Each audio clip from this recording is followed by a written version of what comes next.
Hi ನಮಸ್ತೆ, ಎಲ್ಲರೂ ಹೇಗಿದ್ದೀರಾ? ಚೆನ್ನಾಗಿದ್ದೀರಾ ಅಂತ ಭಾವಿಸ್ತಾ ಇದ್ದೀನಿ. ಸೊ ಬನ್ನಿ ನಮ್ಮ ಟಾಪಿಕ್ನ ಶುರು ಮಾಡೋಣ. ಶುರು ಮಾಡೋಕ್ಕೆ ಮುಂಚೆ ಚಾನಲ್ಗೆ ಯಾರಾದರೂ ಹೊಸದಾಗಿ ಎಂಟ್ರಿ ಆಗಿದ್ರೆ ದಯವಿಟ್ಟು ಚಾನಲ್ನ ಸಬ್ಸ್ಕ್ರೈಬ್ ಮಾಡಿ, ಆದಷ್ಟು ವಿಡಿಯೋನ ಶೇರ್ ಮಾಡಿ. ನಾಳೆಯಿಂದ 6ನೇ ತಾರೀಕು, ಏಪ್ರಿಲ್ 6ನೇ ತಾರೀಕಿಂದ ಬೇಸಿಕ್ ಆನ್ಲೈನ್ ಕ್ಲಾಸ್ ಶುರುವಾಗ್ತಾ ಇದೆ. ಸೊ ಯಾರ್ಯಾರೆಲ್ಲ ಸೇರ್ಕೊಳ್ಳೋಕೆ ಇಂಟ್ರೆಸ್ಟ್ ಇದೆ ಅಂಥವ್ರು ಬೇಗ ಜಾಯ್ನ್ ಆಗಿ, ಓಕೆನಾ? ಸೊ ಇವತ್ತಿನ ಟಾಪಿಕಲ್ಲಿ ಜಿಗ್ಜಾಗ್ ಮಾಡೋದು ಹೇಗೆ ಅಂತ, ಓಕೆನಾ? ಕೆಲವರು ತುಂಬಾನೇ ಕಮೆಂಟ್ ಹಾಕ್ತಾ ಇದ್ರಿ, ಈ ತರ ಉಂಡೆ ತರ ಬರಲ್ಲ, ಕಚ್ಚಾ ಎಲ್ಲ ಕಾಣಿಸುತ್ತೆ. ಸೊ ಈ ರೀತಿ ಉಂಡೆ ತರ ಬರಬೇಕು, ನೀಟಾಗಿ ಬರಬೇಕು, ಯಾವ ರೀತಿ ಜಿಗ್ಜಾಗ್ ಮಾಡಬೇಕು ಅನ್ನೋದನ್ನ ಹೇಳ್ಕೊಡಿ ಅಂತ ತುಂಬಾ ಜನ ನನಗೆ ಕಮೆಂಟ್ ಹಾಕ್ತಾ ಇದ್ರಿ. ಸೊ ಯಾವ ರೀತಿ ನಾವು ಜಿಗ್ಜಾಗ್ ಮಾಡಬೇಕು ಅನ್ನೋದನ್ನು ಇವತ್ತಿನ ವಿಡಿಯೋದಲ್ಲಿ ಡೀಟೇಲ್ ಆಗಿ ಹೇಳ್ಕೊಡ್ತಾ ಇದ್ದೀನಿ. ನೋಡಿ, ಇದು ಜಿಗ್ಜಾಗ್ ಮಾಡಿರುವಂಥದ್ದು. ಈ ರೀತಿ ಫಿನಿಶಿಂಗ್ ಬರ್ಬೇಕಂದ್ರೆ ಯಾವ ರೀತಿ ಜಿಗ್ಜಾಗ್ ಮಾಡಬೇಕು. ಕೆಲವರಿಗೆ ಸ್ಟಾರ್ಟಿಂಗ್ ಅಲ್ಲೆಲ್ಲ ಕಚ್ಚಾ ಕಾಣಿಸೋದು, ಸ್ಟಾರ್ಟಿಂಗ್ ಅಲ್ಲಿ ಸ್ಟಿಚ್ಚೇ ಬರಲ್ಲ, ಆ ತರ ಪ್ರಾಬ್ಲಮ್ ಎಲ್ಲ ಆಗುತ್ತೆ. ಹೆಂಗ್ ಮಾಡಿದ್ರು ಬರಲ್ಲ.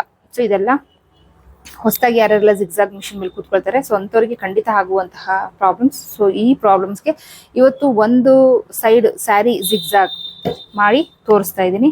ಸೊ ಬನ್ನಿ ಟಾಪಿಕ್ ಶುರು ಮಾಡೋಣ. ಸೊ ಆದಷ್ಟು ವಿಡಿಯೋನ ಶೇರ್ ಮಾಡಿ, ಬನ್ನಿ ಟಾಪಿಕ್ನ ಶುರು ಮಾಡೋಣ. ಸೊ ನಮಸ್ತೆ ಫ್ರೆಂಡ್ಸ್, ವಿ ಫ್ಯಾಷನ್ ಚಾನಲ್ಗೆ ಸ್ವಾಗತ. ನಾನು ವಿಜಯಲಕ್ಷ್ಮಿ. ಸೊ ಇವತ್ತಿನ ಟಾಪಿಕ್ ಅಲ್ಲಿ ಜಿಗ್ಜಾಗ್ ಮಾಡೋದು ಹೇಗೆ ಅಂತ. ಸೊ ನಾರ್ಮಲಿ ಜಿಗ್ಜಾಗ್ ಮಾಡ್ಲಿಕ್ಕೆ ಅಂತಾನೆ ಸಪ್ರೇಟ್ ಆಗಿ ಇಟ್ಟಿರುವಂತಹ ಮಷಿನ್ ಇದು. ಸೊ ಜಿಗ್ಜಾಗ್ ಮೆಷಿನ್ ಬಗ್ಗೆ ಹೇಳಬೇಕು ಅಂದ್ರೆ ಇದನ್ನ ಸ್ವಲ್ಪ ಮಗು ತರ ನೋಡ್ಕೊಂಡ್ರೆ ಮಾತ್ರ ಜಿಗ್ಜಾಗ್ ಮೆಷಿನ್. ನಾರ್ಮಲ್ ಮಿಷಿನ್ ನಾವೇನ್ ಸ್ಟಿಚಿಂಗ್ ಯೂಸ್ ಮಾಡ್ತೀವಿ ಆ ತರ ರಫ್ ಆಗಿ ಯೂಸ್ ಮಾಡಿದ್ರೆ ಸೊ ಈ ಮಿಷಿನ್ ತಡೆಯಲ್ಲ, ಅಷ್ಟು ಇದಾಗಿರಲ್ಲ. ಮಗು ತರ ಯೂಸ್ ಮಾಡಬೇಕು, ನೀಟಾಗಿ ನೋಡ್ಕೊಳ್ಬೇಕು, ನೀಟಾಗಿ ಮೇಂಟೈನ್ ಮಾಡಬೇಕು ಆಯಿಲ್ ಎಲ್ಲ ಹಾಕಿ. ಸೊ ಫಸ್ಟ್ಗೆ ಜಿಗ್ಜಾಗ್ ಮಾಡೋದು ಹೇಗೆ ಅನ್ನೋದನ್ನ ಹೇಳ್ಕೊಡ್ತಾ ಇದ್ದೀನಿ. ಸೊ ನೋಡಿ, ಫಸ್ಟ್ ನೋಡಿ ಈ ತರ ಫೋಲ್ಡ್ ಮಾಡ್ಕೊಳ್ಳಿ. ಫೋಲ್ಡ್ ಮಾಡಿ ನೋಡಿ, ಈ ರೀತಿ ಟೆನ್ಷನ್ ಇರುತ್ತೆ. ಫೋಲ್ಡ್ ಮಾಡಿ ಒಟ್ಟಿಗೆ ಕೊಟ್ರೆ ಅದು ಸ್ಟ್ರಕ್ ಆಗೋ ಚಾನ್ಸ್ ಇರುತ್ತೆ. ಒಂದ್ಸರಿ ಸ್ಟ್ರಕ್ ಆಗಿ ನೀವು ಟೈಟ್ ಆಗಿ ಹಿಂಗೆಲ್ಲ ಹಿಡಿದು ಎಳ್ಕೊಂಡ್ರೆ ಸೊ ಮಿಷಿನ್ ಪ್ರಾಬ್ಲಮ್ ಆಗುತ್ತೆ. ಮೆಕ್ಯಾನಿಕ್ ನ ಕರ್ಸಿನೇ ರೆಡಿ ಮಾಡ್ಬೇಕಾಗುತ್ತೆ. ಸೊ ಕೆಲವರು ಕಮೆಂಟ್ಸ್ ಅಲ್ಲಿ ಬರ್ತಾ ಇದ್ದು, ಸ್ಟಾರ್ಟಿಂಗ್ ಅಲ್ಲಿ ನಮ್ಗೆ ಸ್ಟಿಚ್ ಬರಲ್ಲ, ಅದಾದ್ಮೇಲೆ ಉಂಡೆ ತರ ಬರಲ್ಲ, ಕಚ್ಚಾ ಕಾಣಿಸ್ತಿರ್ತದೆ. ಸೊ ದಯವಿಟ್ಟು ಜಿಗ್ಜಾಗ್ ಮಾಡೋದನ್ನ ಹೇಳ್ಕೊಡಿ ಅಂತ ಕೇಳಿದ್ರಿ. ಸೊ ಹಾಗಾಗಿ ಈ ವಿಡಿಯೋ.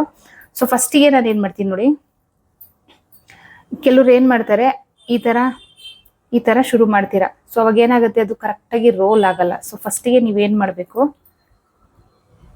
ಜಸ್ಟ್ ಒಂಚೂರು, ಒಂದು 1/4 ಇಂಚು ಬೇಡ, ಸ್ವಲ್ಪ ಈ ರೀತಿ ಫೋಲ್ಡ್ ಮಾಡಿಕೊಂಡು, ಅಥವಾ ಇನ್ನೂ ಈಸಿ ಮೆಥಡ್ ಹೇಳಬೇಕು ಅಂದ್ರೆ ಇದು ಹೀಗಿರುತ್ತಲ್ಲ ನೋಡಿ, ಇಲ್ಲಿ ಶುರು ಮಾಡಬೇಡಿ, ಈ ಎಂಡಲ್ಲಿ ಶುರು ಮಾಡಬೇಡಿ, ಇಲ್ಲಿ ಶುರು ಮಾಡಿ, ನೀಟಾಗಿ ಬರುತ್ತೆ.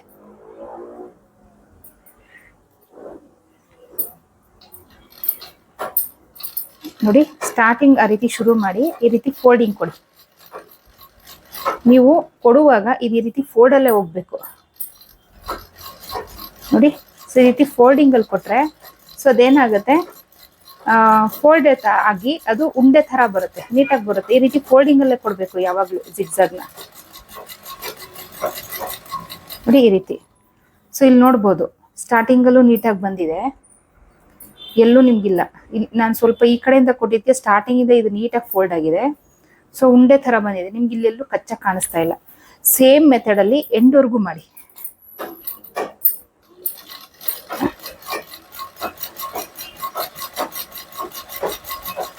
ಫಸ್ಟಿಗೆ ನೀವು ಸ್ಟ್ರೈಟ್ ಆಗಿ ಸ್ಯಾರಿನೆಲ್ಲ ನೀಟಾಗಿ ಕಟ್ ಮಾಡ್ಕೊಂಡಿರ್ಬೇಕು. ಥ್ರೆಡ್ ಕಚ್ಚಾ ಆ ತರ ಎಲ್ಲ ಇದ್ರೆ ನೀವು ಕಟ್ ಮಾಡ್ಕೊಂಡಿರ್ಬೇಕು. ಮತ್ತೆ ತುಂಬಾ ಫಾಸ್ಟ್ ಆಗಿ ಹ್ಯಾಂಡಲ್ ಮಾಡಬೇಡಿ. ಸೊ ಕೆಲವರು ಮೋಟರ್ ಎಲ್ಲ ಫಿಕ್ಸ್ ಮಾಡ್ಕೊಳ್ತೀರಾ. ಮೋಟರ್ ಫಿಕ್ಸ್ ಮಾಡ್ಕೊಂಡ್ರೆ ಪ್ರಾಬ್ಲಮ್ ಇಲ್ಲ, ಬಟ್ ಮಿಷಿನ್ ಪ್ರಾಬ್ಲಮ್ ಜಾಸ್ತಿ ಬರುತ್ತೆ. ಆದಷ್ಟು ರನ್ನಿಂಗ್ ಅಲ್ಲೇ ಮಾಡಿ, ಮಿಷಿನ್ ತುಳಿಯೋದ್ರಲ್ಲೇ ಮಾಡಿ ನೋಡಿ. ಈ ರೀತಿ ಈ ಫೋಲ್ಡೆಡ್ ಇದೆಯಲ್ಲ, ಈ ಫೋಲ್ಡೆಡ್ ಅಲ್ಲೇ ಹೋಗ್ಬೇಕು.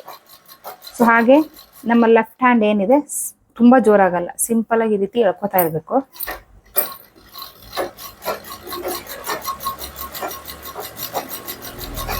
ನೋಡಿ, ಇಲ್ಲಿ ಗಮನಿಸಿ ನೀವು, ಇದು ಯಾವ ರೀತಿ ಫೋಲ್ಡಿಂಗ್ ಅಲ್ಲಿ ಹೋಗ್ತಾ ಇದೆ ಅಂತ ನೋಡಿ. ಇದು ಈ ಫೋಲ್ಡಿಂಗ್ ಗಮನಿಸಿ ನೀವು, ಆಯ್ತಾ? ಸೊ ಅದು ನೀಟಾಗಿ ಕವರ್ ಆಗಿ ಉಂಡೆ ತರ ಹೋಗುತ್ತೆ. ಕೆಲವರು ಏನ್ ಮಾಡ್ತಾರೆ, ಈ ರೀತಿ ಸ್ಟ್ರೈಟ್ ಆಗಿ ಕೊಡ್ತಾರೆ. ಸೊ ಅವಾಗ ಜಿಗ್ಜಾಗ್ ಬರಲ್ಲ.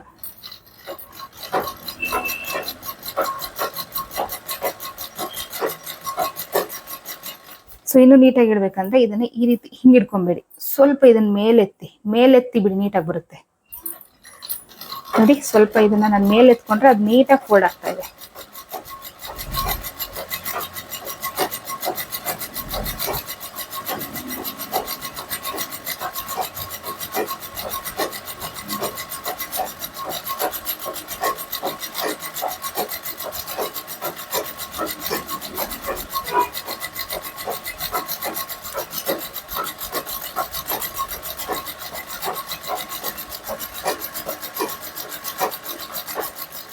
ಸೊ ಈ ಎಂಡಿಂಗ್ ಅಲ್ಲಿ ಬಂದಾಗ ನೋಡಿ ಇದನ್ನ ಈ ರೀತಿ ಕ್ರಾಸ್ ಆಗಿ ಇಟ್ಕೊಳ್ಳಿ. ಕ್ರಾಸ್ ಆಗಿ ಇಟ್ಕೊಂಡು ನೋಡಿ ಈ ರೀತಿ ಫೋಲ್ಡೆಡ್ ಅಲ್ಲಿ ಬಿಡಿ.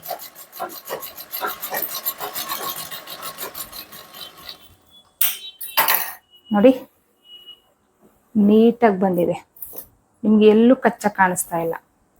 ನಿಧಾನಕ್ಕೆ ನೀಟಾಗಿ ಮಾಡ್ಕೊಂಡ್ರೆ ತುಂಬಾನೇ ಚೆನ್ನಾಗಿ ಬರುತ್ತೆ. ಜಿಗ್ಜಾಗ್ ಮಾಡೋದು ಈಸಿ, ಬಟ್ ಜಿಗ್ಜಾಗ್ ಮೆಷಿನ್ನ ನೀವು ನೀಟಾಗಿ ಹ್ಯಾಂಡಲ್ ಮಾಡಬೇಕು. ಎಳೆಯೋದು ಮತ್ತೆ ರಫ್ ಆಗಿ ಹ್ಯಾಂಡಲ್ ಮಾಡೋದು, ಸೊ ಇದೆಲ್ಲ ಮಾಡಬಾರ್ದು. ನೋಡಿ 2 ಸೈಡ್ ಜಿಗ್ಜಾಗ್ ಮುಗೀತು. ಸೊ ಹೇಗೆ ಮಾಡಬೇಕು ಅನ್ನೋದನ್ನ ಹೇಳ್ಕೊಟ್ಟಿದ್ದೀನಿ. ಸೇಮ್ ಅದೇ ತರ ಫಾಲೋ ಮಾಡಿ, ನಿಮ್ಗೆ ಕ್ಲಿಯರ್ ಆಗಿ ಜಿಗ್ಜಾಗ್ ಬಂದ್ಬಿಡುತ್ತೆ, ಯಾವುದೇ ಕಚ್ಚಾ ಕಾಣಲ್ಲ ನಿಮ್ಗೆ. ಸೊ ಈ ಟಾಪಿಕ್ ನಿಮ್ಗೆ ಇಷ್ಟ ಆಯ್ತು ಅನ್ಕೊಳ್ತೀನಿ. ಸೊ ಮಿಷಿನ್ ಬಗ್ಗೆ ಸೊ ಇನ್ನೊಂದ್ ದಿವಸ ನಾನು ಕ್ಲಿಯರ್ ಆಗಿ ವಿಡಿಯೋ ಮಾಡ್ತೀನಿ. ಸೊ ಆದಷ್ಟು ಜಿಗ್ಜಾಗ್ ಮಿಷಿನ್ ನ ಮಗು ತರನೇ ನೋಡ್ಕೊಳ್ಬೇಕು. ಟಫ್ ಆಗೆಲ್ಲ ಯೂಸ್ ಮಾಡ್ತೀವಿ ಅಂತ ಅಂದ್ರೆ ಖಂಡಿತ ಆಗಲ್ಲ. ಆದಷ್ಟು ಮೋಟರ್ನ ಅವಾಯ್ಡ್ ಮಾಡಿ. ಮೋಟರ್ ಹಾಕೊಂಡು ಮಾಡಿದ್ರೆ ಏನು ಪ್ರಾಬ್ಲಮ್ ಇಲ್ಲ. ಬಿಕಾಸ್ ಮೋಟರ್ ಅಲ್ಲಿ ಏನಾಗುತ್ತೆ, ಫಾಸ್ಟ್ ಆಗಿ ಸ್ಟಿಚ್ ಮಾಡ್ಬಿಡ್ತೀರಾ. ಸೊ ಫಾಸ್ಟ್ ಆಗಿ ಸ್ಟಿಚ್ ಮಾಡುವಾಗ ಏನಾಗುತ್ತೆ, ಥ್ರೆಡ್ ಕಟ್ ಆಗ್ತಾ ಇರುತ್ತೆ. ಸೊ ಈಗ ನೀವು ನೋಡಿದ್ರಿ, ನಾನು ಅಷ್ಟೇ ಮೋಟರ್ನ ನಾನು ಹಾಕಿಲ್ಲ. ಮೋಟರ್ ಹಾಕಿದ್ದೆ, ಇದೇ ಪ್ರಾಬ್ಲಮ್ಗೆ ನಾನು ಮೋಟರ್ನ ತೆಗೆದಿಟ್ಟಿದ್ದೀನಿ. ನಾನು ಕಾಲಲ್ಲೇ ತುಳಿತೀನಿ. ಸೊ ಇದೇ ಪ್ರಾಬ್ಲಮ್ಗೆ ನಾನು ಹೇಳ್ತಾ ಇರೋದು, ಮೋಟರ್ನ ಅವಾಯ್ಡ್ ಮಾಡಿ, ಆದಷ್ಟು ಕಾಲಲ್ಲೇ ತುಳಿರಿ. ಮಿಷಿನು ಚೆನ್ನಾಗಿ ಬಾಳ್ಕೆನೂ ಬರುತ್ತೆ, ಸ್ಟಿಚಿಂಗು ಚೆನ್ನಾಗಿರುತ್ತೆ. ಮತ್ತೆ ಪದೇ ಪದೇ ನಿಮಗೆ ಥ್ರೆಡ್ ಕಟ್ ಆಗುವಂಥದ್ದು, ನೀಟಾಗಿ ಬರೆದಿಲ್ದಿರುವಂಥದ್ದು, ಸೊ ಇದೆಲ್ಲ ಪ್ರಾಬ್ಲಮ್ ಆಗುತ್ತೆ. ಜಿಗ್ಜಾಗ್ ಮಿಷಿನ್ ಬಗ್ಗೆ ಇದು ಬಿಟ್ಟು ಇನ್ನೇನಾದ್ರೂ ಮಾಹಿತಿ ಬೇಕಾದ್ರೆ ಕಮೆಂಟ್ ಬಾಕ್ಸಲ್ಲಿ ಕಮೆಂಟ್ ಹಾಕಿ. ಸೊ ಅದ್ರ ಬಗ್ಗೆ ಖಂಡಿತ ನಾನು ವಿಡಿಯೋ ಮಾಡಿ ಹಾಕ್ತೀನಿ. ಓಕೆ, ಸೊ ಈ ಟಾಪಿಕ್ ಇಷ್ಟ ಆದರೆ ಲೈಕ್ ಅಥವಾ ಡಿಸ್ಲೈಕ್ ಅಥವಾ ಕೊಡಿ. ಚಾನಲ್ನ ಸಬ್ಸ್ಕ್ರೈಬ್ ಮಾಡೋದ್ರ ಮರಿಬೇಡಿ. ಆದಷ್ಟು ವಿಡಿಯೋನ ಶೇರ್ ಮಾಡಿ. ಸೊ ನೆಕ್ಸ್ಟ್ ಇಂಟ್ರೆಸ್ಟಿಂಗ್ ಟಾಪಿಕ್ ಸಿಗ್ತೀನಿ. ಅಲ್ಲಿವರೆಗೂ take care, bye, thank you.